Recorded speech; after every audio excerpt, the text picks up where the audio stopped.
Le tout ne suffit pas d'avoir fait un enfant pour mériter le titre de père ou de mère. On mérite ce titre lorsque l'on assume dans la plénitude des exigences, contre vents et marées, les différentes responsabilités qui s'imposent de fait à cette charge. Les parents doivent élever leurs enfants et non les rabaisser. Avoir des parents bien, c'est une force immense dans la vie. Tous les souvenirs de nos parents, de nos ancêtres sont ancrés en nous. Par ailleurs, la présence et l'entente des parents conditionnent l'épanouissement et le bonheur de l'enfant. Ce matin, j'ai une pensée spéciale à tous ces pères, à toutes ces mères qui se sont sacrifiés ou qui continuent de se sacrifier, mettant de côté les délices de cette vie dans la seule optique de voir réussir leur progéniture. Que Dieu vous bénisse davantage et veille à ce que votre grenier ne manque jamais du minimum. Bonjour à toutes et à tous, bon réveil matinal, bienvenue sur Free Matin, ce rendez-vous matinal d'information, d'analyse et de divertissement sur ESAE TV. Dans la presse locale ce matin, du plafond au plancher, on note quelques indiscrétions sur la rencontre qui a eu lieu à Niamey entre les anciens présidents Nicéphore Dieudonné Soglo et Thomas Boniaï et le patron de la junte au pouvoir au Niger, le général Abdourahmane Tiani.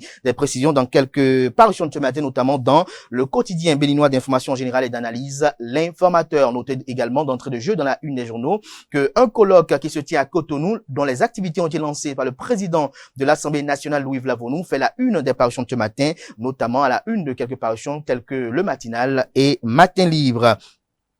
Le bulletin matinal d'information de ce matin est une présentation de Nosrine Fatoumbi. Elle m'annonce qu'un accord de partenariat visant à rapprocher les services de délivrance des actes d'état civil des populations a été signé entre l'Agence nationale d'identification des personnes ANIP et la Poste du Bénin SA. On en parle notamment dans sa présentation. Notez d'entre deux jeux également que le Centre des œuvres universitaires et sociales d'Abomey-Calavi-Koussacé et les organisations estudiantines ont passé en revue l'exécution du PTA, le plan de travail annuel 2024. Un retour sur les anciens, dans ce bulletin matinal d'information, autant pour moi, vous aurez à suivre quelques citoyens de la ville de Parakou qui se sont prononcés sur la limitation des naissances. Juste après la présentation de Nosrine Fatoumbi, j'aurai en plateau Francis Fahami et Quentin Amoussou. Francis Fahami qui me présentera la définition du jour. L'expression c'est lever le pied. Et les prévisions astrologiques seront une présentation, comme je disais tantôt, de Quentin Amoussou. Notez que les natifs du signe Scorpion sont les plus chanceux aujourd'hui, bien positionnés dans votre ciel. Le ciel aura un impact favorable, vous aidant à améliorer momentanément vos revenus et si vous avez des économies, à dénicher de bons placements.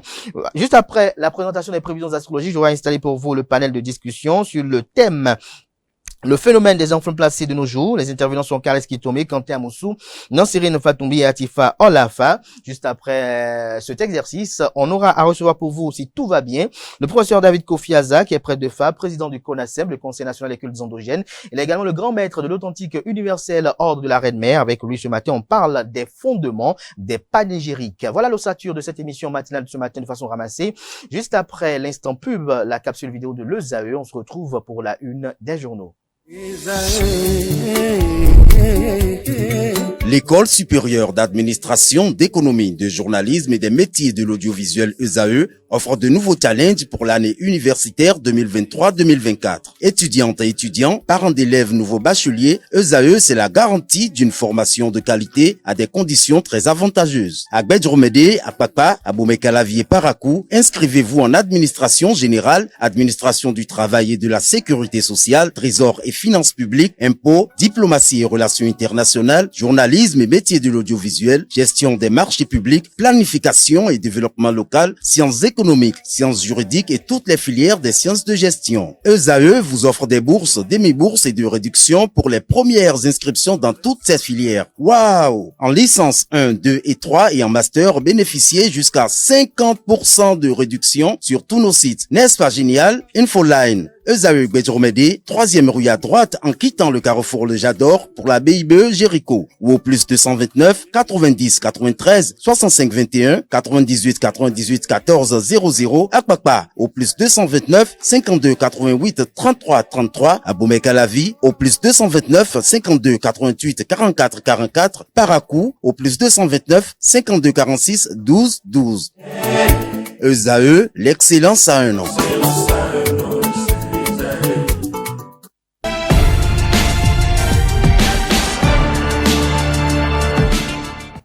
Le bulletin matinal d'information avec vous, Nasrine Fatoumi, bonjour.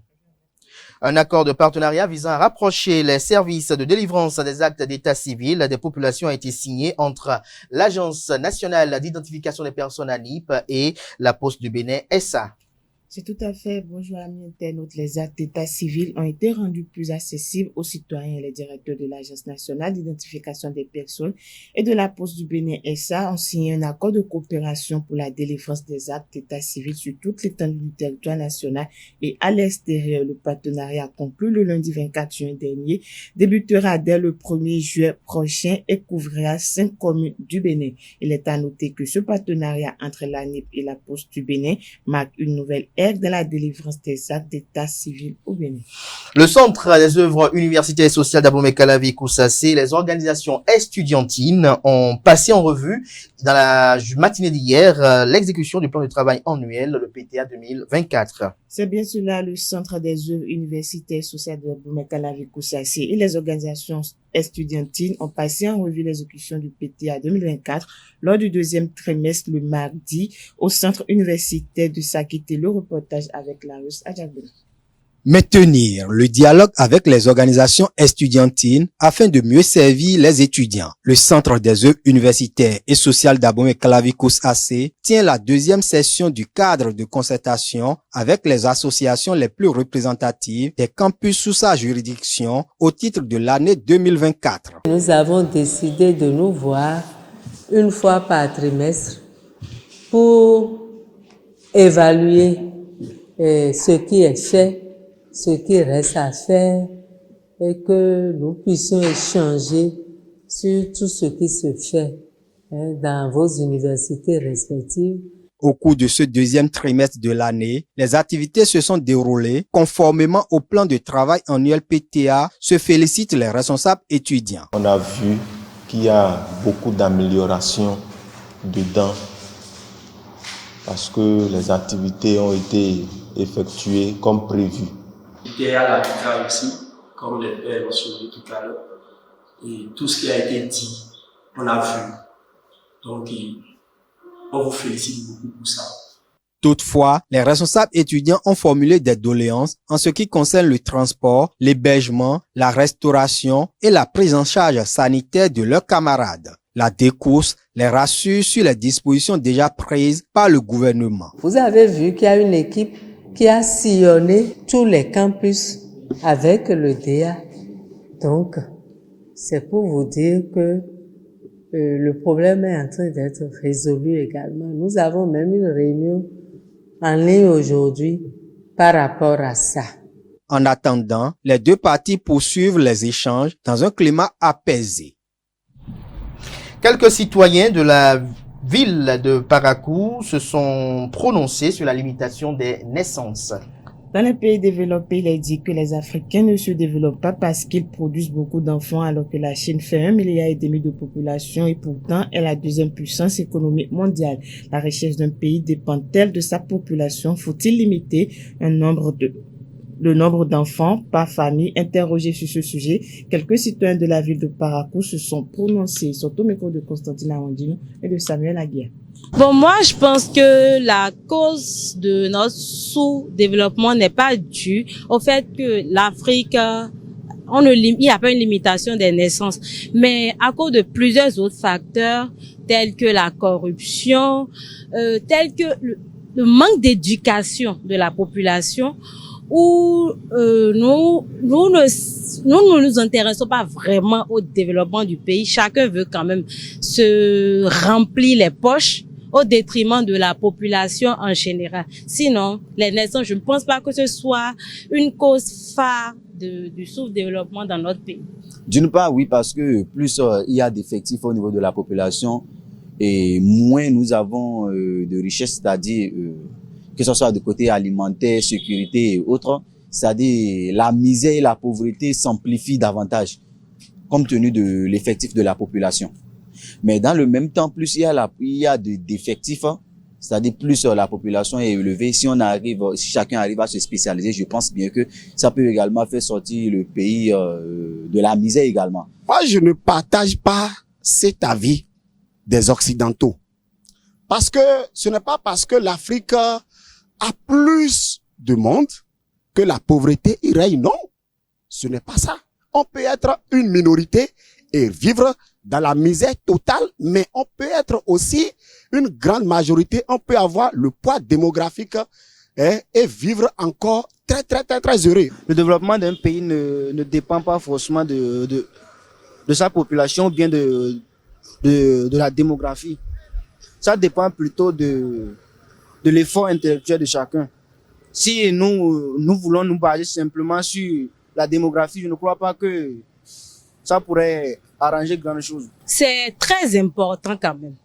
Moi, je pense qu'il faut limiter les naissances parce que, je prends un exemple simple. Si tu as assez d'enfants avec moins de ressources, c'est ça qui est à l'origine des cas de prostitution, de braquage, et il y a même du phénomène actuel de cybercriminalité qu'il y a dans notre pays. Donc, je pense que chaque famille doit quand même essayer de limiter les naissances en fonction de ses ressources pour éviter tous les déconvenus et les déviances qu'on a dans la société actuellement. Sur ce point, on peut dire un peu oui. On peut limiter la naissance en fonction des ressources de la famille parce que nous n'allons pas accoucher seulement et ne pas prendre soin des enfants. Bon, cette question, oui, un peu. Si une famille ne peut pas entretenir 5 personnes, il est mieux de s'arrêter à 4 personnes. En tout cas, chaque famille devrait faire d'enfants en fonction de ses ressources. Quelles qu'en soient les conditions, on doit faire les enfants. Parce que nos parents, s'ils avaient dit qu'ils vivaient dans des conditions difficiles, qu'ils ne doivent pas faire d'enfants, nous, par exemple, on ne serait pas nés. Donc, quoi qu'en soient les conditions, on doit faire enfants, même si c'est 1 ou 2. Ça dépend du nombre de la population. Ça dépend de l'ardeur. La détermination des fils de ce pays. De l'ardeur et la détermination des fils de ce pays, c'est ça. Naturellement. Parce que dans un pays comme le Bénin, par exemple, où je dirais que l'emploi n'est pas au débit comme nous le souhaitons, je pense bien que limiter la naissance devrait quand même nous aider. Parce que nous crions aujourd'hui qu'il n'y a pas d'emploi, il n'y a pas d'emploi. Mais s'il n'y a pas d'emploi et que nous devons augmenter, je dirais, la population, je pense bien que ça ne va pas nous arranger. Donc, limiter, oui, ça peut aider quand même au développement d'un pays. Oui, la première richesse d'un pays, c'est sa population. Et surtout sa jeunesse. Donc, oui, en quelque sorte, elle dépend de sa population. Et si on doit prendre même les richesses qui dépendent pas des populations, tout dépend aussi de ce que la population fait. Donc, oui, la richesse d'un pays, ne dépend pas de sa population, mais c'est sa population même, je dirais. Oui, cette théorie est vraie, mais pris dans le sens initial de notre débat, je pense pas que ce soit un truc pareil.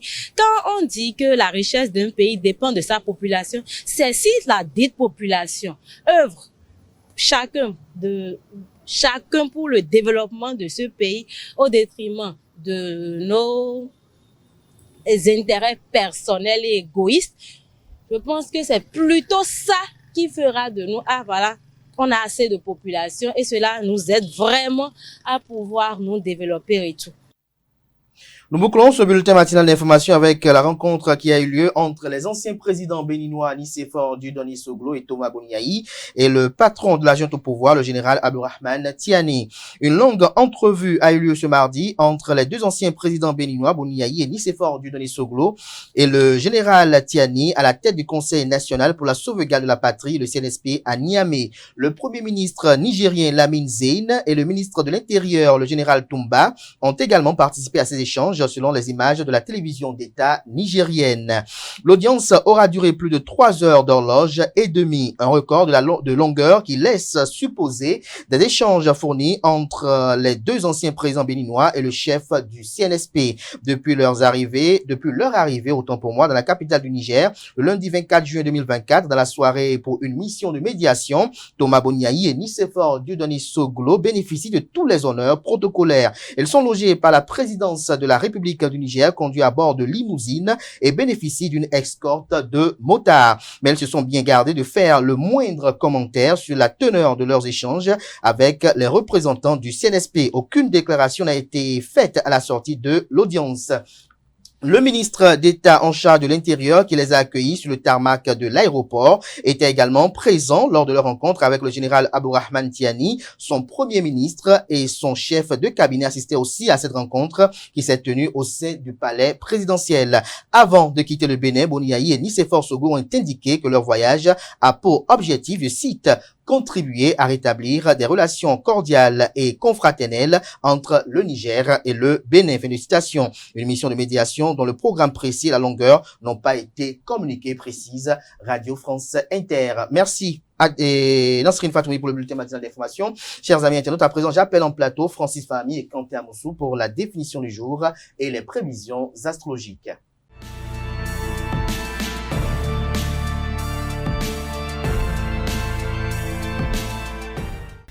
La définition du jour avec vous, Francis Fahmi. Bonjour. Bonjour à vous. Merci d'être là. Bonjour à vous, Kanté Amoussou.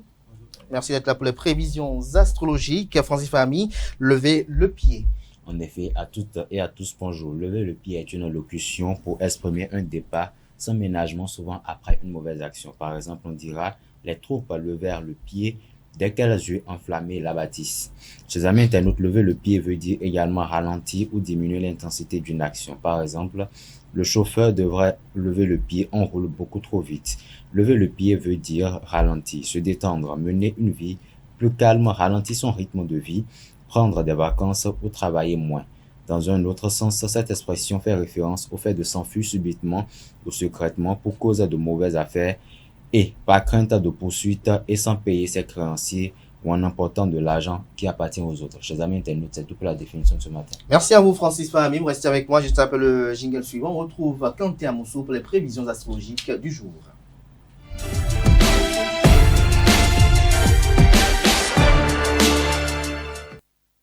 Kanté Amoussou, bonjour à nouveau. Bonjour à nouveau. Que prédisent les astres à nos amis internautes ce matin? Bonjour, amis internautes béliers, ne gaspillez pas vos économies pour vous rendre à l'autre bout du monde sous prétexte que vos chances y seront meilleures. Amis du signe taureau, la protection de Pluton va s'étendre à votre budget et à tous vos problèmes d'ordre financier. Vous aurez en ce moment l'occasion de faire des placements avantageux. Amis du signe Gémeaux, financièrement, sagesse et prudence sont de mise. Si vous vous imposez un minimum de rigueur dans la gestion de votre budget, au lieu de dépenser à tort ou à travers, au gré de vos humeurs, vous aurez la satisfaction d'améliorer vos ressources. Amis du signe Cancer, sur le plan financier, vos idées vaudront de l'or. Dépêchez-vous de les traduire en pratique et vous pourrez améliorer sensiblement votre pouvoir d'achat. Quant à vous, amis de signe Lion, Mercure en cette position dans votre ciel mettra l'accent sur votre situation financière, c'est-à-dire aussi bien sur vos gains et sur vos revenus que sur les frais ou encore les dépenses que vous serez en train d'engager. Amis du signe Vierge, Pluton en cet aspect promet à de nombreux d'entre vous une journée particulièrement faste sur le plan financier. Quant à vos balances, vos secteurs d'argent ne subissant l'influence d'aucune planète en ce jour, vous n'aurez pas de problème pécuniaire important à redouter, pas plus d'ailleurs que vous ne pourrez compter sur un coup de chance particulier. Scorpion, bien positionné dans votre ciel, le soleil aura un impact favorable vous aidant à améliorer momentanément vos revenus et si vous avez des économies à dénicher de bons placements. Sagittaire, un petit voyage serait agréable actuellement et il vous détendrait tout en vous permettant de réaliser l'un de vos buts. Capricorne, vous ferez des dépenses extravagantes et puis aussitôt, juste après, vous vous mettrez à culpabiliser. Évitez surtout cela. Amis du signe Verseau, climat astral nettement ambigu. Côté argent, Saturne influencera votre secteur d'argent. Enfin, Poisson, avec cet aspect de Jupiter, vous devriez pouvoir améliorer vos revenus ou encore, en tout cas, les stabiliser. Mais attention, Jupiter a un défaut, il vous rend trop optimiste et extrêmement dépensier. Voilà, c'est tout pour l'horoscope de ce matin. Merci à vous, Kanté Amoussou. Vous allez rester avec moi. Francis Fahmi, je vous remercie. À présent, j'appelle en plateau Carles Kitome, Nasrine Fatoumi et Atifa Olafa, c'est déjà dans nos murs.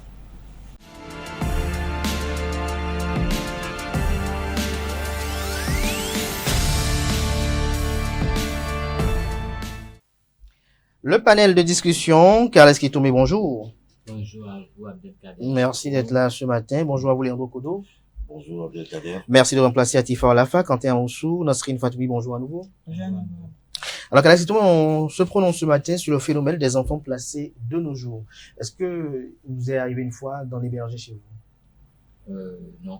Mais vous en avez connu, vous en avez côtoyé? Oui, j'en côtoie. Mais vous en avez été dans le passé? Non, je sais pas. Bon. De toute façon, dans mon enfance, il est arrivé un moment où je suis resté avec un oncle. Mais j'étais pas un petit enfant. J'avais déjà dans les 13, 14 ans. Et c'était pour juste quelques mois parce qu'il y avait l'année où il y avait l'année blanche, je crois bien. Donc, il y avait quelques difficultés. J'étais resté avec un oncle parce que il y avait trop de distance entre l'école et la maison. Et comme l'école n'était plus fréquente, c'était un peu bizarre. Je suis resté à peu près pendant 6 mois avec un oncle avant que mes parents ne mobilisent des sous pour m'envoyer dans un pays étranger pour reprendre l'année correctement. Mais c'est quand même un moment dont je ne garde pas de très beaux souvenirs parce que il a fallu ce bref séjour pour pour que les relations qu'il y avait entre l'oncle avec qui j'étais et moi se détériorent complètement. En tout cas, il n'y a pas eu d'affrontement, il n'y a pas eu de guerre déclarée comme ça. Mais depuis ce moment, je crois que nous nous aimons un peu moins que par le passé. Et nous nous supportons moins d'ailleurs que par le passé. Jusqu'à présent, c'est resté comme ça. Bon, ça n'a pas trop changé de toute façon. Mais est-ce que en quittant cet oncle-là, est-ce que vous avez reçu ce qu'on peut qualifier de séquelles à vie? Je crois que moralement, je dois en avoir eu parce que, vous savez, au fait, avant d'aller là-bas, j'avais une certaine perception des parents, des parents proches, pas de la famille immédiate, pas du ménage, mais les oncles et tout, j'en avais une perception. Et mon oncle, c'est quelqu'un avec qui je m'entendais bien, on était très proches. C'est souvent possible, est-ce qu'on n'a pas encore en cohabitation? Mais le seul fait que je sois passé, que j'ai passé ce séjour sur lui, a complètement changé nos rapports. Mais est-ce que cette expérience peut vous amener à avoir pour décision de ne pas vouloir placer vos enfants, de ne pas vouloir mettre vos enfants chez un cousin ou un parent? Je crois que c'est même pas quelque chose à conseiller. Si c'est pas dans des situations extrêmes, autant que possible, gardez vos enfants avec vous et donnez-leur l'éducation et l'amour qu'il faut. Alors, les on parle des enfants placés, et les enfants placés, c'est pas forcément les vidomégons, ceux qui sont mis là pour être domestiques, mais c'est également ces enfants dont les parents ont connu des événements tragiques, ces orphelins là parfois, qui sont mis auprès de parents pour leur cursus scolaire. Est-ce que durant votre cycle de vie, est-ce que vous avez été placé une fois, Léon Okolo? Bon, je dirais pas vraiment. Mais vous connaissez le phénomène? Bien sûr, Qu'est-ce que vous en pensez? Le phénomène, d'abord, j'ai eu des amis depuis ma tendre enfance, le coup primaire, des amis avec qui j'étais vraiment proche. Et qui étaient placés? Qui étaient placés, qui vivaient des conditions vraiment difficiles. Comme quoi, on arrive un peu, c'était comment? On les plaçait chez des comme Carles l'a dit tout à l'heure, des oncles ou des tantes qui les malmenaient entre griffes, ou ben je donc pas malmenaient, je dirais, qui ne s'occupaient pas d'eux comme il le fallait, comme ils s'occupent de leurs propres enfants. Quand j'étais par exemple du CE1 au CM1, j'avais 2 amis qui vivaient dans la même maison. Ils étaient cousins. L'un qui vivait dans la maison l'un qui était placé chez la maman de l'autre. Mais est-ce que vous avez encore en mémoire quelques événements? Quelques événements. Qu'est-ce qui se passait? Ils étaient battus, on les sevrait de repas? Non, mais pas forcément sevrés de repas, pas de torture physique. Des fois, il y en avait. Vous voyez, mais quand on venait à l'école, j'étais ami avec les deux, mais l'autre était tellement content, celui qui vit avec sa maman, mais le second qui te raconte ses déboires, comment ceci s'est passé hier. Donc des fois, j'étais obligé de le faire passer par chez moi pour qu'on mange ou qu'il partage, pour se détendre, partager les repas. Mais attention, quand la maman venait et qu'elle était informée qu'il était allé manger ou qu'il était allé faire un besoin chez nous à la maison, bon, là... elle se fâchait aussi parce que c'était comme si il exposait le fait qu'il était pas satisfait chez elle. J'ai des cousines ou des sœurs, des amis de maman qui ont placé leur enfant, garçon ou fille, chez nous, tout en grandissant. Et bon, voilà, je veux pas dire, ma mère, elle a été gentille. Elle avait été gentille, je la défends pas, mais forcément, il y a des quoi, il y a des situations qui ne s'apprécient pas. Ce qui est sûr, on ne vit pas dans les mêmes conditions. Maintenant, personnellement, à une étape de ma vie, j'ai quitté ma maman pour aller vivre chez mon père qui était polygame, qui vivait avec 2 femmes. Une très grande maison, une étage, une en haut, au 2e étage, une au rez-de-chaussée. Mon père vivait au premier étage. Donc déjà, il y a une guerre pour voir qui monte, qui descend. Il y a une guerre déjà entre les 2 mamans qui sont déjà une qui est du sud, celle qui est en haut est du sud, et celle qui est en bas est du nord. Pourquoi on n'a pas mis le nord en haut? Maintenant, il y avait un gros problème presque tous les jours parce que ma maman ne s'entendait pas, paix à son âme. Bon, les 3 sont déjà décédés, paix à leurs âmes. Maman s'entendait pas avec celle qui était en bas parce que elle dit que bon, attention, tout ça là, c'est celle à cause d'elle que je me suis séparé de mon mari. Bon, en fait, elle a jamais aimé. Mais celle qui était en haut, elle se comprenait un peu plus. Donc, pour aller manger, pour les besoins et tout, ma chambre était en bas. J'avais une chambre en bas, totalement en bas. Mais j'avais aussi une chambre en haut chez l'autre dame aussi. Donc, il y avait tous les jours, tu sors de l'école, c'est un véritable gag entre où manger. Vous étiez gaffé de manger, de repas. Non, attends, c'est justement de ça que je te parle. Celle qui est en haut te fait manger quand tu manges pas, puis, dès que tu arrives, celle qui est en bas me récupère, Leandro, mon fiston, ceci, cela, et elle me fait un bon à goût du goût là, ou bien, un bon tassi de là-bas là, je mange bien, et bon voilà. Quand je vais remonter en haut pour, peut-être voir mes sœurs, quelque chose, avant de descendre me reposer pour aller à l'école dans l'après-midi, je tombe ou bien le soir, je tombe sur l'autre, elle dit, attends, toi, on t'a fait à manger, et tu n'as pas mangé. Attends, c'est un moment qui a fait le marché. Vous étiez avec vos parents, vous étiez encore plus ou moins placés. Tous les jours, c'était un problème. Un enfer. Où manger. Et des fois, j'ai dit que je choisissais peut-être le haut pendant près de 6 mois où je mangeais.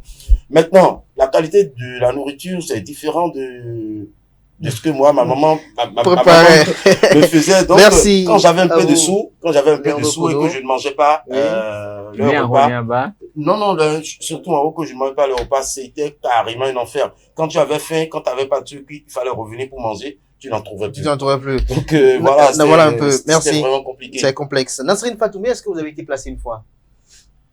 Bon, moi, je crois que les 2 intervenants, tout à l'heure, je faisais intervention, je me suis dit, ils sont pas dans le sujet parce que la thématique du jour, c'est enfants placés. Le phénomène de enfants placés connu sur le thème de vie d'Omégon. Quand on dit enfants placés, moi, au cours premier, on a eu à faire des cours sur le thème. Quand on dit enfants placés, c'est comme si des parents qui sont moins nantis, des parents démunis, prennent 2 à 3 de leurs enfants qu'ils amènent en ville. C'est généralement ceux du village qui pratiquent ce phénomène d'amène les enfants en ville et mettre ça auprès des bonnes dames. Surtout, on en rencontre plein à Topa et puis il reste là. Mais est-ce que le père de Calès qui tombe le met chez son oncle aussi, est-ce qu'il n'est pas placé? Non, ça c'est pas, non. Ça c'est, moi je crois que ça c'est pas, de l'enfant placé. Il est avec quelqu'un de sa famille, il n'est pas, généralement, quand on dit enfant placé, c'est que vous n'êtes pas avec quelqu'un de votre famille. Parce que c'est généralement, c'est un abus dans la définition. Bon, je crois que je vais vous rejoindre sur votre définition, c'est un abus. Quand on dit enfant placé, c'est que tes parents t'amènent. Vous êtes placé, on vous a placé quelque part. Voilà, on t'a placé. Est-ce que vous avez été placé une fois, vous? Moi, j'ai pas été placé, je vis avec ma maman, pour ne pas dire la petite. Bon, c'est ma maman jusqu'à demain, même si, dans le jargon, on dit c'est ta tante. Généralement, c'est ma maman. Je ne suis pas placée. Je vis avec elle. Et c'est bien, l'expérience. Bon, d'une part, oui. Bon, je crois que c'est bien. Bon, de toutes les façons. Dans l'ensemble, c'est bien. C'est bien pour mon épanouissement. Donc, quand on dit enfant placé, je crois que c'est Bon, pour vous, enfants placés, c'est exclusivement les villes de Mengon. Oui, c'est exclusivement les villes de Mengon. Quand tu es à Moussou, est-ce que vous partagez cette opinion-là, que lorsqu'on parle d'enfants placés, cela peut être réservé exclusivement aux villes de Mengon? Est-ce que lorsque je m'appelle Quentin à Moussou et que j'ai un parent à Moussou et qu'on me met là, est-ce que je suis pas placé également? On est placé.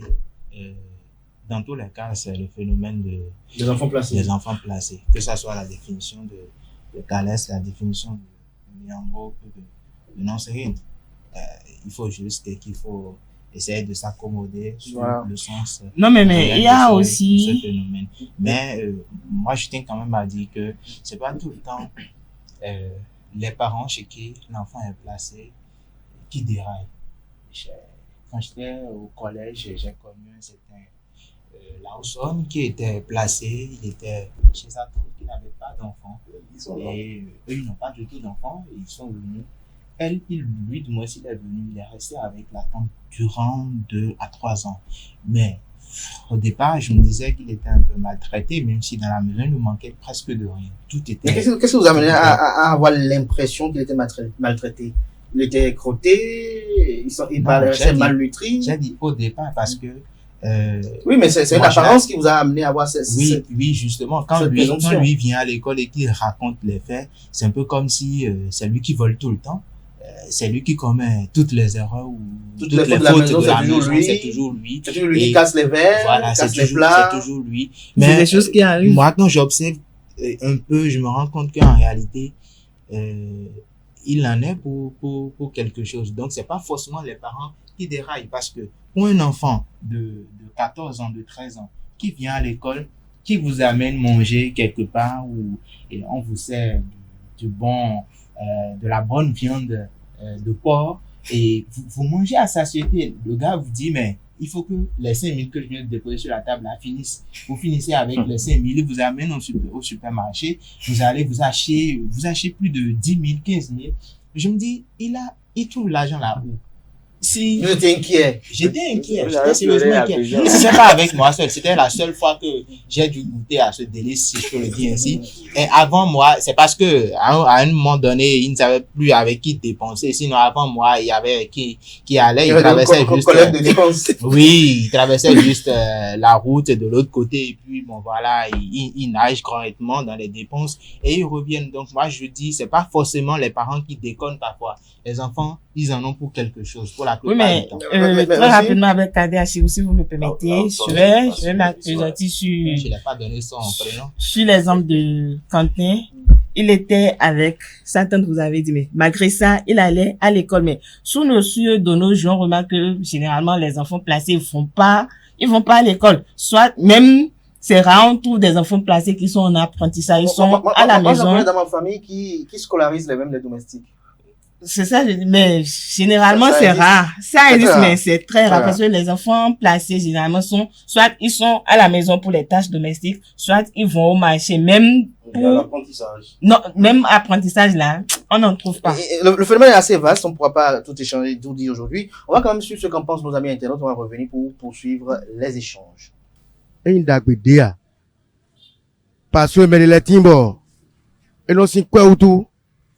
Ouais, nous vie étant là, nous essayons de Mengon, bon aïe quoi holonde, ben là j'ai vilain maltraité dit, et non des moments bah non bon, fibi nous vilain, et sobia. Moi je n'accepte pas la domestique, parce que la domestique d'abord, ça donne d'abord la paresse à ta propre femme d'abord.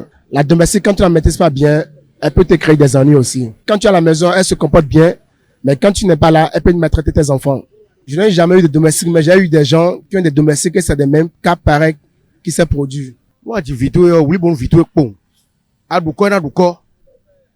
Moi, non, bon, adouko, adouko. Mais les tignons, ils ont pas d'autre que, mais vous, vous revient, alors, mais donc, pédo, vraiment, ton servir, ton mégon. Et yon, fils de mégon, et une d'abidéa. On rentre, et puis, le pot routi. Et puis, routi. Alors, m'a dîné, support, nous, alors, tout, pédo. Le mégon, nous, on doit faire, le mégon, il va monter les bords.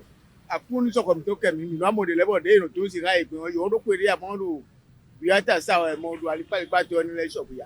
Des fois quand les tuteurs sont là, elles gardent bien les enfants, mais quand ils ne sont pas là, c'est du autre truc. Ils sont là pour voler Vous faites quand même beaucoup de bêtises quand même. Sans vous mentir, j'aimerais dire aux enfants, aux parents, si les enfants mangent, si eux-mêmes mangent du sable, je préfère que les enfants mangent du sable avec eux.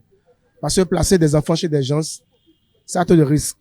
Peut-être ça peut perdre l'avenir de l'enfant et qu'on peut mal maltraiter aussi l'enfant aussi. La thématique est assez vaste. Je me demande même est-ce qu'on pourra tout dire aujourd'hui. Peut-être on va peut-être y revenir plus en détail demain. Kalash Kitoumé, vous avez suivi tout à l'heure nos amis internautes. On a comme l'impression que lorsqu'on parle d'enfants placés, les gens tout de suite pensent à cette exploitation des enfants que les gens font et que nous qualifions de Vilomengo, parce que Vilomengo, même enfant, lorsqu'on suit littéralement, c'est un enfant placé. Un enfant placé, c'est quelqu'un qui est mis chez quelqu'un. Bon, vous savez, pendant qu'on y pense, ça me rappelle en fait, j'ai eu l'échange avec une dame qui vendait du haricot vers le marché d'Antopa. Puis, c'est que j'ai remarqué qu'il y avait des filles de 10, 12 ans qui travaillaient avec elle. Puis, j'étais arrivé un jour et puis j'avais vu que il y avait 2 qui n'étaient plus là et 2 autres étaient arrivés. Et donc, j'avais demandé, mais, et la jolie fille qui était ici, elle m'a dit ça, en fait. Elle a parlé du fond et du adia mélangé là, mais ce que j'ai compris, c'est que elles sont parties. Et pourquoi elles sont parties? Elle a dit qu'elle les avait achetées. Donc, c'est ce que j'ai compris, que le contrat était fini. Donc, elle les avait achetées pour une durée donnée. Et à la fin, au terme de cette durée, les enfants sont partis. Donc, elle est allée acheter d'autres enfants. J'ai dit, comment acheter? J'ai tout dit. Elle dit, ouais. Donc, tout ce que je dis, elle m'explique, elle dit, j'ai pas compris ça. En fouillant un peu autour, c'est que j'ai compris que c'est des enfants, leurs parents avaient des difficultés. Et donc, les parents les confiaient à qui pouvait s'en occuper un moment contre de l'argent. Donc, ces enfants viennent pour servir les personnes. Les parents, c'est le travail des enfants, ça. Oui. Donc, c'est comme un contrat de location de l'enfant. Donc, les parents perçoivent un montant et l'enfant vient. Je crois qu'il y a cette fille-là, avec 15 000. Non, j'ai été choqué, j'ai été tellement choqué l'enfant vient, il est exploité. C'est pendant que nous faisons le débat que je me suis rappelé ça tout de suite, quoi. Et c'est pour dire qu'il y a des aspects qu'on ne peut même pas imaginer de ce phénomène-là qui existe. Mais ce qu'on remarque, c'est que généralement, c'est des enfants qui sont là. Ce sont des sous-douleurs. Des enfants qui sont prêts, qui doivent tout faire. Les autres enfants de la maison peuvent dormir. Vous savez, il faut venir tôt, des fois, quand vous prenez le transport en commun, vous voyez des petits enfants qui dorment. Durant tout le trajet, ces enfants-là dorment. Mais, un jour, j'ai dit, mais pourquoi toi, tu dors? Elle dit qu'elle n'a pas dormi la nuit. C'est que même quand maman dort, elle a des choses à faire et elle est la première personne qu'on réveille. Elle se lave pour aller au marché, balayer, à préparer l'étalage avant que la maman ne vienne. Donc, c'est des enfants d'un certain âge, mais qui n'ont même pas le temps de sommeil nécessaire. Mais tout ça, parce qu'ils vivent avec des gens qui ne sont pas leurs parents directs. Les enfants de ceux qui les hébergent vont à l'école, ont une vie différente, mangent un autre repas. Donc, c'est beaucoup de choses. C'est juste une question d'humanité, d'amour. Il faut dire que ce n'est pas parce qu'on est auprès de quelqu'un, un parent, qui ne vous maltraite pas, que ça signifie que vous n'êtes pas placé. Justement. Oui, vous êtes placé, et puis non, quand vous n'êtes pas chez vos parents, il y a toujours une différence. Voilà. Moi, quand mon père me raconte un peu son expérience de vie, il était chez son oncle, mais je vous assure que le soir, avant que l'oncle ne rentre à la maison, il devait être celui qui doit lui ouvrir le portail. Donc, qu'est-ce qu'il fait? Parce que lorsque l'oncle vient et il reste au portail pendant 1 minute, c'est des coups de pamatoire. Et c'est pas 2, 3, non, c'est des 40 coups, 50 coups. Qu'est-ce qu'il fait? Il était obligé d'étaler son pagne derrière la porte. Et quand l'oncle vient, il bouscule la porte avec la Vespa et lui se réveille brusquement pour lui ouvrir le portail. Sinon, s'il ne le fait pas, c'est des coups de pamatoire. C'est chez son oncle. Il pensait que là-bas, il allait vivre beaucoup plus mieux. Mais il avait compris qu'en réalité, il y avait une grande différence entre le traitement qu'on lui offrait et celui des enfants eux-mêmes. Donc, pas parce qu'on est chez une tante, un oncle, et qu'on ne nous maltraite pas que ça signifie qu'on n'est pas placé. Il faut qu'on arrive à faire cette nuance-là. Écoutez, ce n'est pas tous les enfants qu'on place, qui sont placés, qui sont maltraités. Des fois, ce sont les enfants même, comme tu l'as dit tantôt, qui sont vraiment des phénomènes. Nous, on a eu des enfants qui étaient restés chez nous. Il y a une qui m'a vraiment marqué, elle s'appelait Louise. Des fois, ma mère, des fois, mon père disait que c'était une vraie sorcière. C'est une petite, elle était dans les, 8 ans, 9, non, attends, je vais dire 10 ans, 11 ans. Moi, j'étais dans les 15 ou 16 ans.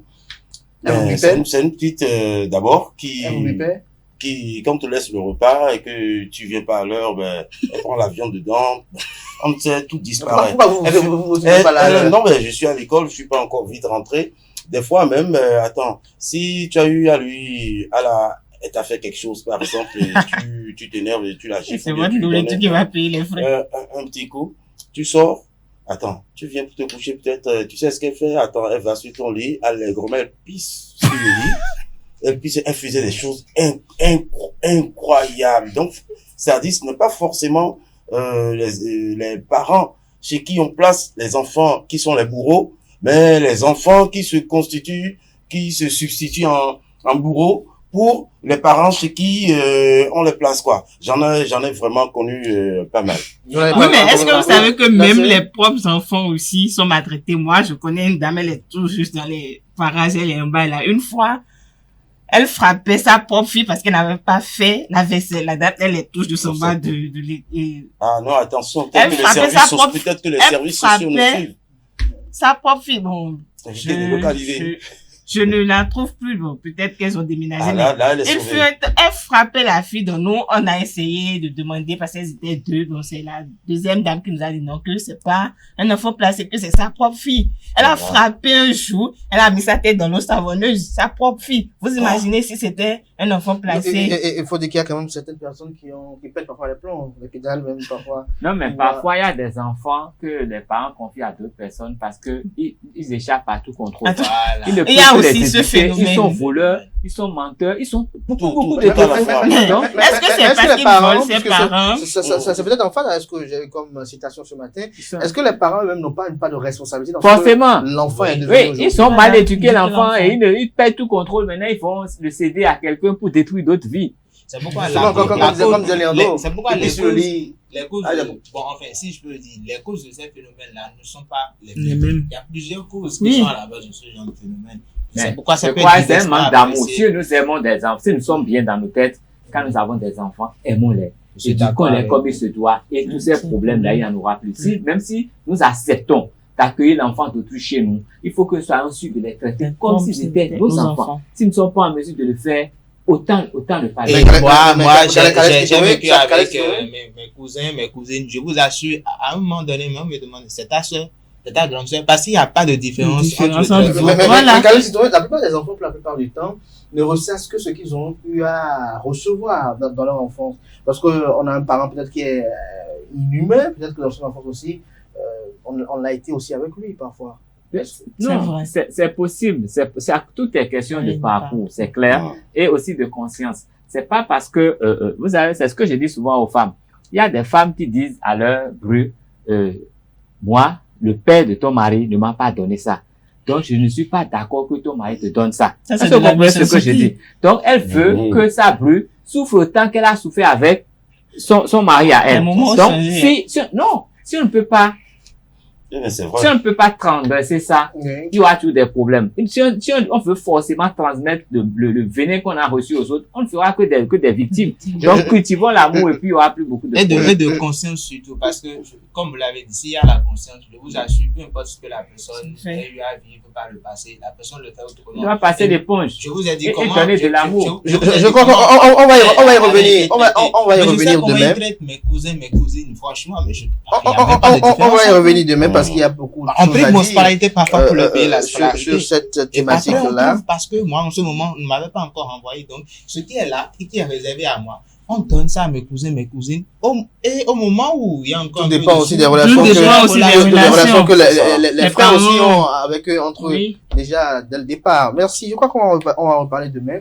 Finalement, à présent, je vais installer pour vous le professeur David Kofi Aza, qui est prêtre de phare. On parle des fondements des panégyriques.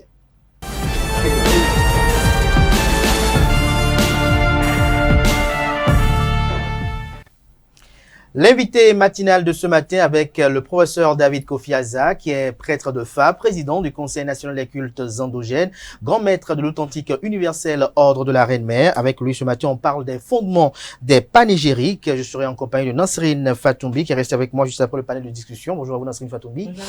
Merci d'être là. Mais avant, il aura à dire ou effectuer quelques commentaires sur la thématique de ce matin, notamment sur les enfants placés. C'est bien cela, merci Abdelkader. Bonjour, professeur. Bonjour. Bonjour. Merci d'être toujours présent chaque mardi et chaque mercredi. Alors, tout à l'heure, dans le panel de discussion, on a eu à discuter autour du thème les enfants placés, communément appelés Vido-Mengon dans notre langage. Alors, dites-nous en tant que prêtre du Fa, quelle est votre perception de ces phénomènes?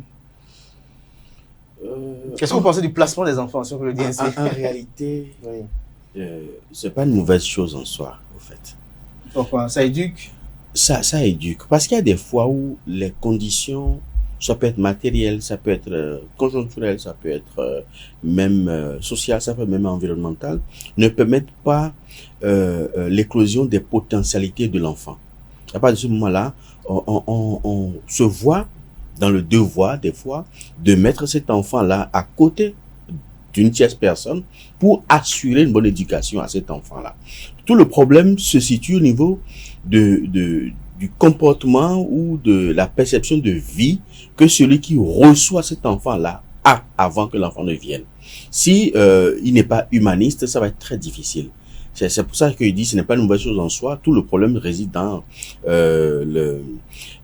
la manière dont on traite ces enfants-là, là où ils sont allés. Moi, après mon CEP, je suis allé rester chez quelqu'un d'autre. Pour un membre de votre famille ou bien un membre éloigné? Un membre éloigné. Comment a été l'expérience? C'était une très belle expérience. Une très belle expérience. Si je suis là où je suis aujourd'hui, c'est grâce à lui. Et je lui tire chapeau. Et son ami s'appelle Zinsou Dossou Cosme. C'est un marin. Et je crois que il m'a façonné à sa manière. Il m'a même pris plus qu'un enfant à lui et il a assuré. Donc, mais c'est pas la même chose partout. Moi, peut-être que j'ai eu une chance de tomber sur une bonne personne qui m'a orienté. Ailleurs, l'enfant dort ailleurs. Voilà.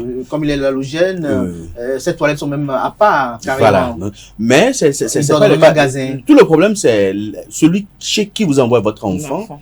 C'est la perception qu'il a de la vie, le respect qu'il a de la vie humaine, c'est ça qui est le problème. S'il n'a aucun respect pour la vie humaine, il va maltraiter l'enfant. Mais tout à l'heure, vous avez dit que ça forge l'enfant. Ça réveille en lui quoi? Ça réveille en lui beaucoup de choses. Parce que vous savez, généralement, il y a de nos parents qui se disent Vichina Dia. C'est une très mauvaise idée. Vichina Dia. Et on veut tout faire pour mettre l'enfant dans toutes les bonnes conditions. Mets-toi à la disposition de l'enfant. Toi à la disposition de l'enfant. Donc, de sorte que l'enfant grandit dans des droits. Dans des clichés. Voilà. Et ils se disent que la vie sera linéaire comme ça. Au moment où il va s'en rendre compte. Dès que les parents meurent. Ou bien, à un moment donné, avec l'âge, et quand il va vouloir fonder une famille, il sera confronté à lui-même, aux réalités de la vie. Et c'est en ce moment-là que il sera très amer pour lui. Or, un enfant qui est mis quelque part, peut-être même avec des instructions, cet enfant-là reçoit une éducation militaire.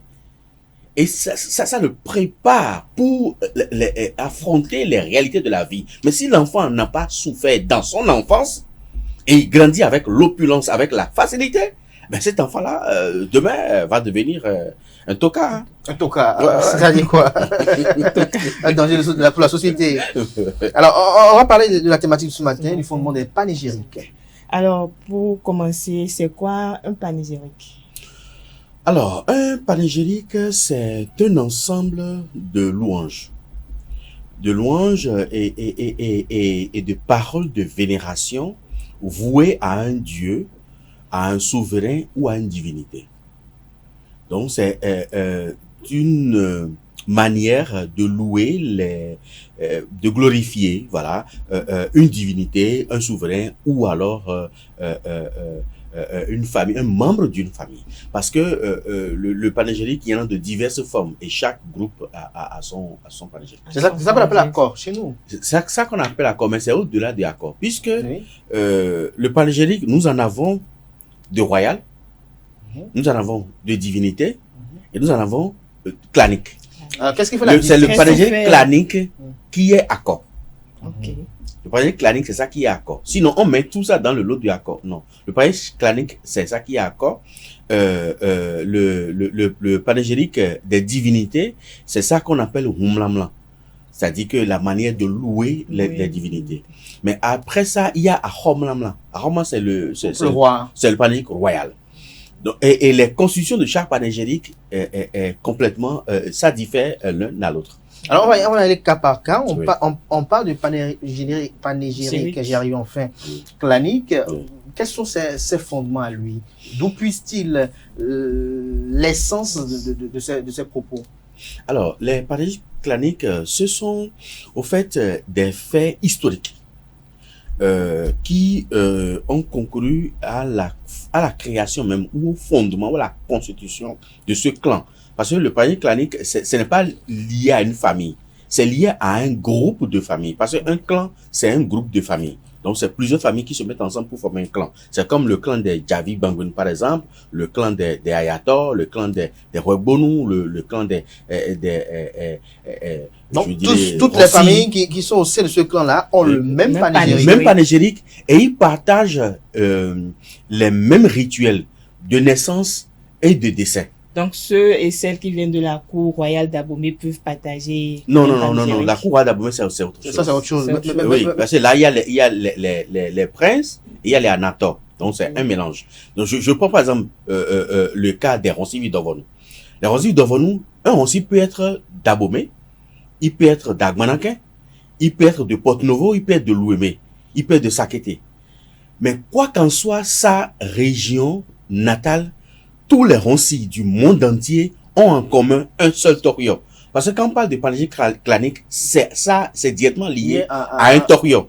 Un Torio, c'est un ancêtre éponyme. Voilà, merci. Donc, c'est lié à un ancêtre éponyme. Donc, ils ont tous en commun un seul ancêtre éponyme. Et à partir de ce moment-là, ils partagent les mêmes rituels de naissance et de mort. Et ils partagent... Quelle que soit la religion qu'ils adoptent. Quelle que soit la religion qu'ils adoptent, quel que soit le nom de famille qu'ils portent.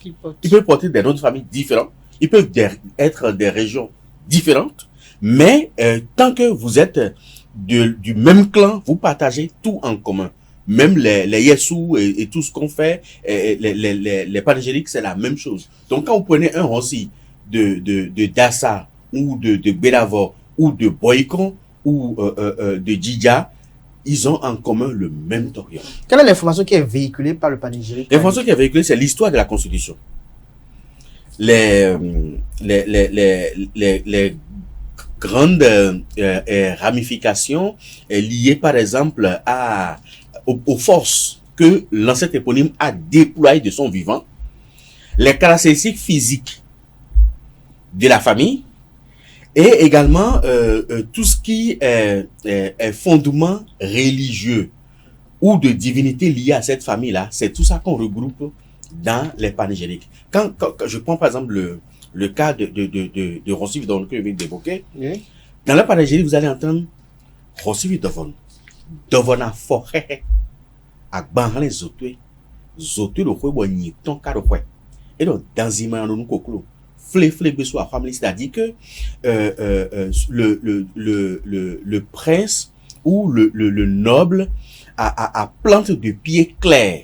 Ce qui fait que quand vous prenez n'importe quel Ronsi là, vous regardez leur paume de main et leur paume de pied, c'est légèrement clair. De sorte qu'on peut même voir leurs veines. C'est inné en eux. Et on dit, par exemple, dans le panégyrique, les œufs du serpent n'est pas facile à laisser à la poule. Lors de l'éclosion, il y aura des bandades. Ce qui fait que les Ronsi, quand ils prennent un Vidomingon, par exemple, voilà un souci. Le Ronsi ne doit jamais prendre un Vidomingon. C'est interdit? C'est interdit par leur Torion. Parce que le jour où cet enfant-là va grandir, il va leur causer les pires misères du monde. C'est pour ça qu'on dit, dans Zimayandou Koklo, vous ne pouvez pas donner les œufs de la poule, les œufs du serpent à la poule. Lors de l'éclosion, il y aura problème. Donc, quand l'enfant là va grandir, il va leur causer toutes les misères du monde. Donc, Ronsi, par exemple, ne doit jamais prendre un enfant Vidomingon. C'est interdit. S'il le fait, il y aura problème. C'est comme, par exemple, les Badjavi Somen. qui ne doivent jamais avoir un chat dans leur maison. Même s'ils louent dans une maison, il y a un chat dans la maison, il faut qu'ils sortent de la maison. Quel est le passage qui dit au niveau des Badjavi Sobenou, il dit, et donc, à Djanou à Solmo Walda Hame. Et donc, nous à Djakabe Tonkwe. Ben, oui, raison. C'est-à-dire que la souris a été éprouvée et il a fui de sa maison. On lui a demandé, mais pourquoi? Il dit que c'est la présence du chat qui l'a fait fuir de sa maison.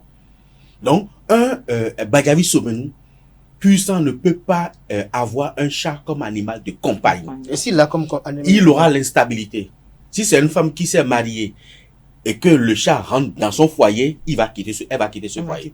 Il n'y a rien à faire. C'est par exemple des cas du genre qui amènent à l'issue de consultation des gens à voir la sorcellerie dans le chat, par exemple. Oh, bon, on peut voir la sorcellerie dans le chat, mais c'est pas la sorcellerie du chat qui est le problème. Le problème est que la présence du chat est incompatible au sang que cette femme-là porte. Avant de progresser au panégyrique de divinité, si Nancine permet bien, est-ce à dire que pour vous, il faut forcément que chaque personne attachée à l'africanité doit prendre connaissance de son panégyrique, quitte à savoir un peu quelle est d'abord sa ligne de vie, sa conduite de vie? Mais forcément, puisque la première source d'influence d'un individu, c'est son égrégore familial. Et l'égrégore familial puise toute sa potentialité énergétique à partir des panégyriques qu'on lui confère. Ce qui fait que un bébé, par exemple, qui est d'une famille donnée et qui peut-être commence par pleurer, que vous commencez par lui chanter ses panégyriques, vous allez penser que le bébé n'entend pas, mais le sang que le bébé porte entend. Et ça influence sur cet enfant-là. Donc il faut forcément... Vous conseillez de souvent... La femme doit maîtriser les panégyriques de son mari pour pouvoir déclamer ça à ses enfants. Même au mari lui-même. Quoi qu'en soit votre colère, vous rentrez à la maison et votre femme vous regarde droit dans les yeux et qu'on va vous dire Ayatovi Gamanji. Bodje à côté de Mlandi, Matu Mosuntia, à côté de son Sotoku, Ayato vous plaît en tout moment bas, Tijaro tout sur votre cancer, à une débouno en face au coin. Mais chaque fois elle fait le mais on remarque que généralement nos mamans c'est quand elles veulent te soutirer quelque chose parce que ça t'adoucit et ça rafraîchit complètement ton sang. De sorte que si on te demande quelque chose après tu es incapable de dire non. Tu vas le faire d'abord, après tu peux regretter. Tant que le professeur en parle, c'est souvent il a été victime de ça plusieurs fois. Évidemment. Mais là, c'est avec ma maman souvent. Quand maman vient dire Rebonje, vous l'attendez. Je suis sûr que elle veut demander quelque chose. Il y a une doléance à laquelle vous pouvez échapper. Alors, on parle des fondements. Qu'en est-il alors des fondements des panégyriques des divinités? Alors, au niveau des divinités, les panégyriques des divinités révèlent et cache à la fois la vraie nature de la divinité, les éléments constitutifs de la divinité et le champ d'action de la divinité. En d'autres termes, très rapidement. En d'autres termes, ça dit que pour faire une divinité, on a besoin des éléments du règne minéral, végétal et animal. Alors, ces éléments-là qui sont utilisés sont révélés, transparaissent dans le panégyrique. Pour qu'on n'oublie pas que pour faire telle divinité, il faut ça. En dehors de ça, ce que la divinité fait, ses caractéristiques, son champ d'action, ses pouvoirs, on déclame ça aussi au niveau des panégyriques pour se rappeler que voilà le champ d'action de la divinité. Puis après, les reflets physiques de la divinité, on balance ça également dans ça. Je donne un exemple très simple. À la divinité, vous êtes en blanc, par la divinité d'An, par exemple, allez-y. La divinité d'An, par exemple, on dit Aolosu Bedenme, Djedjivodou. Djedjivodou veut dire la divinité qui est assise sur des pierres précieuses. C'est pour ça que pour faire n'importe quelle divinité, n'importe quelle variété de serpent, on est obligé de le faire asseoir sur de l'or pur et sur des perles. C'est pour ça qu'on l'appelle Djedjivodou. Il dit à mes coups très notizo, à Hansou non boto. C'est-à-dire que juste une goutte d'huile qui, au lieu d'enflammer le feu, éteint le feu. C'est moi je dis que c'est une divinité calme, c'est une divinité pondérée, qui n'aime pas l'échauffourée. Mais quand on dit à Hansou boto, ça dit que l'ouragan qui traverse l'eau. Donc ça veut dire que c'est une divinité qui n'a pas de limite. Or nous savons que dans c'est l'élément air qui n'a pas de limite, qui peut traverser les océans, qui peut traverser les lacs un peu partout. Et quand on poursuit, on dit nous sous le diba avocat de demain.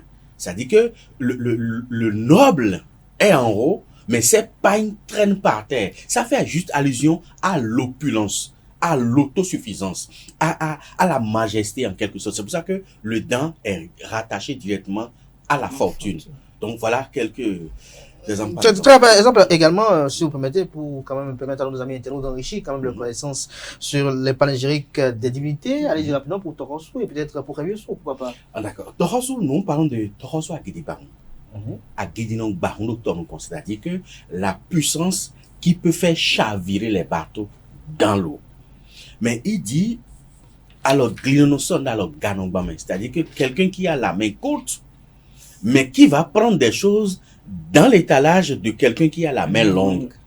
Donc, c'est moi de dire que c'est des gens qui, c'est une divinité qui réalise ou qui adopte toujours ou qui porte toujours, qui prend toujours ce qu'elle veut prendre, n'importe où elle veut prendre. C'est ça, Torosso qui dit baron. Et on dit encore Djamé Hossou Pépé. Djamé Hossou, c'est un siège sous forme de cathèdre, mais qui est croisé. Donc, nous savons que la cathèdre, c'est un siège de la majesté. Donc, c'est un siège royal, la cathèdre. Et donc, c'est moi de dire que c'est une énergie royale, Torosso. Et derrière ça, on le dit, le roi des eaux. Et par rapport à Révioso.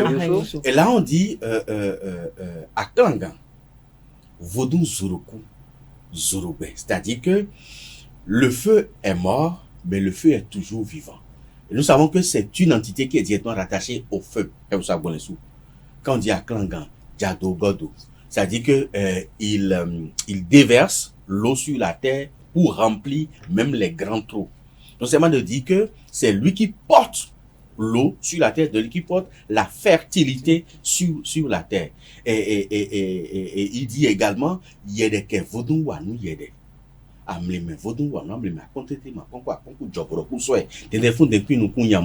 Et quand vous voyez les caractéristiques physiques de Révioso, c'est une entité humanoïde qui a les yeux rouges. Et c'est pour ça que les panégyriques parlent de Denefo Denkunukunyama, c'est-à-dire que celui qui a les yeux rouges. Mais il dit la divinité de l'éclair, qui agit comme l'éclair. C'est pour ça que Révioso agit en fraction de seconde. Il a déjà détruit tout ce qu'il veut détruire et remonter encore rapidement. Donc c'est une manière de révéler et de cacher à la fois sa vraie nature, qui est l'énergie du feu cosmique. Du feu cosmique. Sapata et Gou, par exemple, aussi. Sapata, il y a plusieurs ramifications. Deux exemples, par exemple. Des exemples, par exemple, même Révioso également, il y a plusieurs ramifications. Le pharaon sommaire, oui. Peut-être nous allons prendre peut-être l'aîné qui est à Hozodi. Quand on dit à Hozodi Mandafo, c'est-à-dire que la braise ardente dont on ne peut piétiner facilement. Et dans rien fort, c'est-à-dire que tu détruis les pieds pour le propriétaire. Et à Hozodi, en poursuivant en disant, par exemple, à Hozodi Mandafo, ce qui est lourd n'est pas facile à porter au cou par l'oiseau, ou par le poulet, ou par un coq. Vous le faites dire par là que c'est une entité qui est effectivement lourde, parce que sa matière prima, c'est une pierre ferreuse.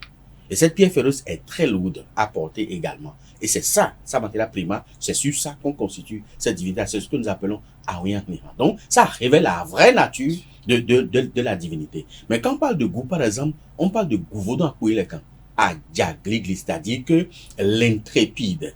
C'est-à-dire que la divinité qui ne prend pas ce qui est déjà cadavérique, mais ce qui est frais. Mais il dit goût pas méthode, pas maintenant. C'est-à-dire que l'énergie ou la force qui tue et perd émerge. Il dit à Djinakwa fok pas papa. C'est-à-dire que éléphant à grosse patte de pied. Or, nous savons que pour ériger l'entité goût, sa matière prima, c'est également l'ivoire. C'est aussi l'éléphant. C'est aussi l'éléphant. Alors, si l'on s'en tient à vos explications sur les panégyriques, comment utilise alors ces panégyriques pour les divinités? Pour les divinités, c'est pour faire un appel irrésistible à la divinité qu'on utilise les panégyriques. Et c'est pour ça que lors de la construction de n'importe quelle divinité, pour que les panégyriques lui soient exploités, afin qu'ils puissent répondre, on utilise la feuille que nous appelons par exemple mléma moins. invoque pour que je puisse le voir. C'est ce que la feuille veut dire. Moins. Donc, c'est avec cette feuille-là, dans la divinité, permet d'invoquer la divinité par ses panégyriques et de la retrouver de façon irrésistible. Donc, les panégyriques servent à appeler les divinités pour communiquer avec elles. Lorsque quelqu'un est sous l'influence d'une divinité, est-ce que au beau matin, il peut évoquer les panégyriques de cette divinité-là? Ah, mais bien sûr, verser de l'eau par terre, de boisson sucrée ou boisson forte par terre, ça dépend. N'importe quelle divinité? N'importe quelle divinité pour les évoquer le matin. Lorsqu'on parle de la divinité Gou, quelqu'un qui est né, par exemple, un Gouzangbe, comme on dit le mardi, est-ce que lui, par exemple, parce que je crois que lors d'une de nos entrevues ici, vous avez dit qu'ils sont forcément sous l'influence de la divinité. Voilà. Est-ce qu'ils doivent, par exemple, le matin aussi évoquer mais c'est conseillé. Ce panégyrique? C'est conseillé. Puisqu'il faut dire que Gou, sa particularité, c'est de débloquer. Mais également, l'autre revers, c'est de bloquer aussi. Parce qu'il ne faut pas oublier, toutes les entités détiennent les deux polarités de leurs caractéristiques. C'est que le dent, par exemple, qui donne l'opulence et la richesse, peut tout faire. Mais il peut vous coller une misère à l'autre pareil. On le souhaite jamais. mais par rapport au goût, par exemple, petite digression, on entend parler, parfois les gens disent, par exemple, que lorsque vous avez quelqu'un qui est né, par exemple, un mardi, qui meurt un mardi, par accident, par exemple, il faut se questionner par rapport à certaines choses. Est-ce qu'il y a des prédispositions que les natifs de ce jour-là, par exemple, doivent prendre pour quand même éviter certains sorts de la vie à travers l'usage des panégyriques? Je veux dire, même si on n'est pas né un mardi, quelqu'un qui décède un mardi, c'est pas un très bon jour. Ça veut dire qu'il y a forcément des choses en dessous qu'il faut rechercher et corriger. C'est pour ça que quand quelqu'un décède un mardi, on prend les dispositions en amont, puis en aval, après son enterrement. C'est-à-dire avant et après l'enterrement, on prend des dispositions conséquentes pour que ça ne se répète pas. Parce que si c'est mardi et samedi que la personne décède, c'est que ça s'est répété encore 2 fois après celui-là. C'est que 2 personnes après cela vont partir pour que ça fasse 3. C'est pour ça qu'on estime que c'est dangereux. Mais tout ça, ça fait partie des principes spirituels de l'observation. C'est-à-dire que pendant un certain temps, nous allons forcément observer des gens qui sont décédés ce jour-là et après ont vu la suite. Pendant peut-être des dizaines d'années ou des siècles, ou déduire pour attention, quand quelqu'un décède tel jour, voilà ce qui suit. Parce que ça a fait cette preuve au fil des années et on a vu. Donc, il y a forcément des choses qu'on fait dans ce sens aussi pour corriger. Pour corriger. Alors, on parle aussi des panégyriques royaux. Oui. Ces panégyriques-là, ce sont eux-mêmes, en tant que rois souverains, qui les conçoivent ou ce sont leurs griots qui se mettent à l'œuvre? Alors, ces panégyriques sont, les grandes orientations sont données par le souverain. Ce sont eux qui donnent les grandes orientations et les panégyriques, les spécialistes, donc les griots, se chargent maintenant de les ordonner, de les façonner, de les enrichir ou même de les épurer s'il le faut.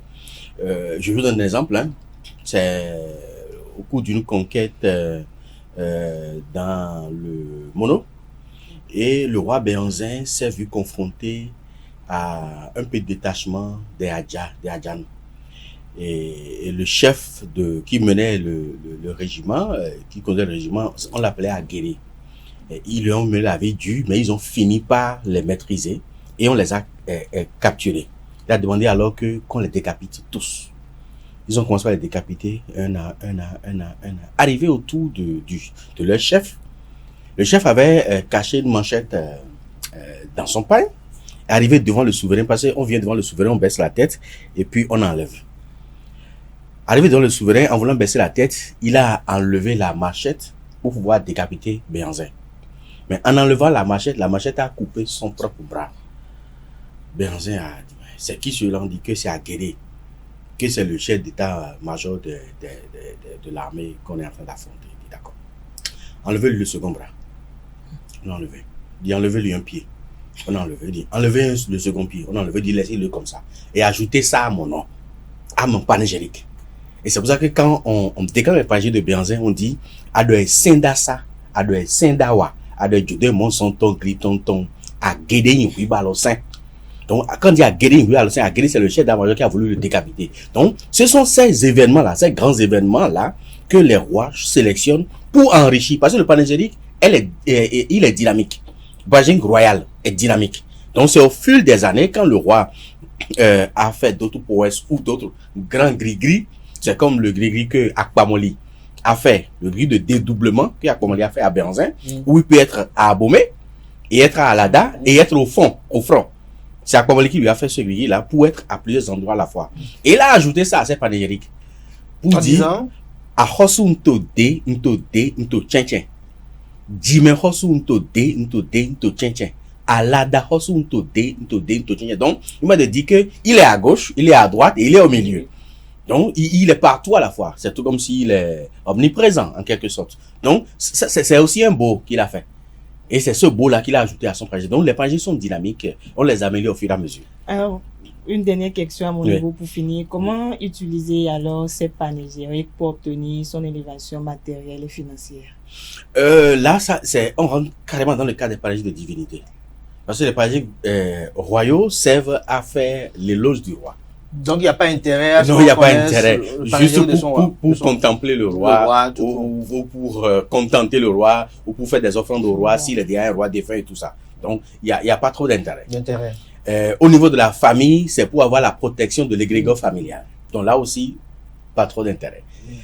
Mais les panégyriques qui sont susceptibles de vous apporter un mieux-être matériel et financier, généralement, ça c'est les panégyriques de Lissa, ça c'est les panégyriques de Tohosu. Parce que Lissa, c'est la divinité qui s'occupe du pouvoir et du prestige. Vous nous avez pas donné le panégyrique de Lissa. À Lissa, on parle de Lissa Agbadjou, Ayuro Salwa, Gengen Koku, Agbagli Manada, Olong Wadare, Alafata Kachocho. Ça, c'est les panégyriques de Lissa. C'est un Yoruba. Oui, il y a une partie Yoruba, puisque Lissa nous est venu de deux endroits différents. Il y a les Ifè qui ont amené, et puis il y a les gens de Adja qui ont amené. Voilà. Ok. Alors, comment user ces panégyriques-là? Et là, c'est les déclamer en appelant la divinité, verser de l'eau par terre, de boissons sucrées par terre. Et là, il faut se concentrer sur 3 ou maximum 4. Les 3, il y a le Lissa, il y a le Tohosu, il y a le Dan. On peut faire appel à Gou pour débloquer si on est dans une situation de blocage. Et là, le matin, vous levez le matin tôt, vous assurez que vous n'avez pas chosé les choses la veille au lendemain là. Et si vous n'avez pas chosé les choses, c'est que vous êtes dans de bonnes conditions. Mais lorsqu'on a chosé les choses et qu'on s'est purifié, il faut se laver et se purifier avant de le faire. Voilà. Et là, vous versez de l'eau par terre, de boissons fortes par terre, et vous appelez la divinité Gou, après de ces panégyriques, pour lui demander. Vous pouvez reprendre à nos amis peut-être qui ont perdu le fil. On n'a pas la chance de vous avoir comme ça, donc il faut profiter au maximum. On parle de Gouvodon à Poeleka, à Djagligli, Manu Nukuku Kumpere, Pa Kotoli Olio, à Taranyagi, Flemezorare. Awata bedebo flebeti view gan izobo patimiana ko bede gonkoron hogo hetwa ibita ku gome ajina kwa fokwa koba anogbo kejibo to leji adado medi kerimo du pejire kun bamba na peto avigro nyon hobe de unpo. Ça c'est goût ça. Donc de l'eau et de boissons sucrées parce que le goût ne supporte pas de boissons fortes. Voilà, faut préciser cela. Le goût ne supporte pas de boissons fortes, le Dan non plus, le Tohosu non plus. Donc si c'est pour, même le Lissa aussi. Donc si c'est pour appeler cette divinité-là, c'est boissons de l'eau et de boissons sucrées. Maintenant si c'est Sakwata que vous l'appelez, là, Sakwata, on l'invoque pour le rétablissement de la santé. S'il y a une situation sanitaire qui se pose, et là vous invoquez Sakwata, mais là vous pouvez utiliser de l'eau, de boissons sucrées et de boissons fortes. Ça peut être Sakwata pour ceux qui sont peut-être dans des situations quand même de façon générale, parce qu'il y a des spécificités, mais de façon générale, on parle de Azamano, Kladjebe, Kouton, Koudoliméare, Bodokolo Munchana, Rimé, Timon, Djengado, Moteran, et le Babano, Pobueno, Gligo, Mondia, Glico, Tim, Femme, Agatha, Maoucha, Chame, donc, ainsi de suite. Et si on ne connaît pas ces panégyriques, on ne connaît que celui de sa famille, on fait comment? Là, vous invoquez la page de votre famille, mais là, c'est pour demander grâce, protection. Mais généralement, c'est pour la protection. Le Tokyo, c'est à protéger ses enfants. Ses enfants. Voilà. Mais la divinité, elle, par contre, sert à intervenir sur le plan économique et financier, surtout professionnel. Un petit commentaire pour conclure, au profit de nos amis internautes sur. Mais je vais dire que les panégyriques, au niveau de nos divinités ou au niveau de nos rois, mais surtout au niveau de nos familles, sont très importants. Et je salue au passage les frères Sarano qui font un travail formidable en récupérant et en mettant à disposition de la grande masse les panégyriques claniques.